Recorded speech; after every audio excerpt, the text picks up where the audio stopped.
Malayo na ang nalabot sang syudad sang Iloilo kung pag-uswag ang paghahambalan. Apang para kay Mayor Jerry Trenas, dako nga bahin sini amo ang kooperasyon sang pumuluyo ilabi na gikan sa nagkalain-lain nga sektor. Isa na diri ang bulig gikan sa Fil-Chinese Community nga sa malawig nga tinion padayon ang pagtibong sang ekonomiya sang syudad.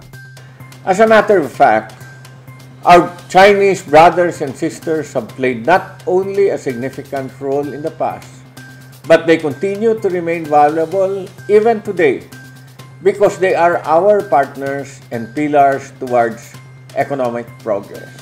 Kadungan sang pagpasalamat sang alkalde amo man ang pagpanamyaw sini sa Filipino-Chinese Community sa pagsaulog subong adlaw sang Chinese New Year. Sunod kay Mayor Jerry Trenas, kadako sang impluwensya sang kultura sa mga Chinoy sa Ilonggo, ilabi na sa pagkaon kag bisan pa sa pila ka pagpati.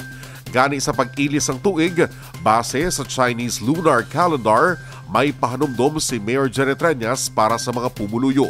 As City Mayor, my ultimate prayer is for every Ilonggo to remain brave, heroic, resolute, and vigorous as we face another year that will definitely challenge our strength, perseverance, and courage as one people.